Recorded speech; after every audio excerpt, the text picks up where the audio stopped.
بسم الله الرحمن الرحيم. Allah Teala İyyâke na'budu dittir. Na'budu kedimendir. Na'budu kedidu ya Rabbim sana ibadet etiyasıydı. İyyâke na'budu didinam. Ya Rabbim fakat sen buyruğunda yaşayanlıydı. Yani munhasır insanın gidip berşi zindagi demeyenmiş mahal. Zindagi Ahmet Baraye bendegi, zindagi bi bendegi şermendegi diye Hazreti Mevlana. Yaşap berşin Hudaý Teala'nın rızayetine mutabık olmasa İyyâke na'budun kamil olmayanlar.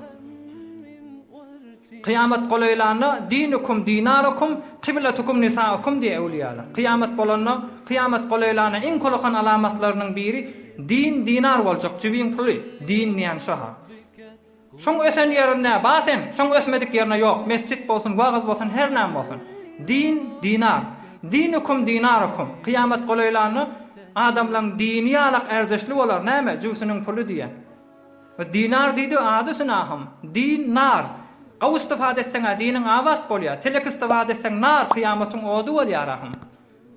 Wellezina yaknizuna az-zahaba wal-fiddata wa la yunfiqunaha fi sabilillahi fabashshirhum bi'azabin alim.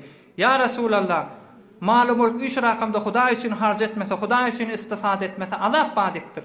Yawma yuhma alayha fi nari cehenneme fatukwa biha jibahuhum. Mal mulkla Allah nakamda namaz okuymanlar oladym. Oham şu mal mulklaryny, gyzyllaryny, kümüşlerini Javaharatlaryň hemmesini üç rakamda fatukwa biha jibahum. Dislap tag basyljak şu maňraya. Näme diýip Hudaý Taala eňelmedi. Wa junubuhum qayqaryp gözläpdirsin, garyplar şeýrak gözläpdirsin.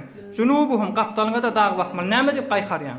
Wa zuhuruhum İziňde dinu diýanety iziňde goýup fasat bolsa ewe gitdiň, ondan şem arkaňa da dag basar diýip Allah Taala şeý diýer. Dinukum dinarukum diniňiz jüýüňizdäki pulu bolar diýipdir ewliýalar kıyamet golaylaryny ondan bolmaýlyň ha. İyyâke na'budu.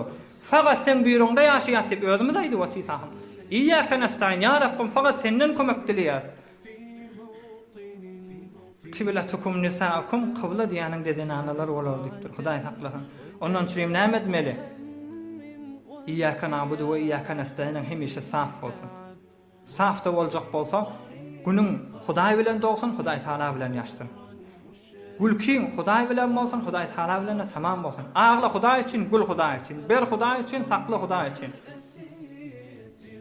Şonda iyyâke na'budu ya Rabbim faqat sen rizayetinде ýaşaýas diýmek manasy bardyr. برای مشاهده ویدیوهای بیشتر به کانال یوتیوب سخنرانی‌های علماء ترکمن سر بزنید، مشترک بشید و منتشر کنید، اجر ببرید.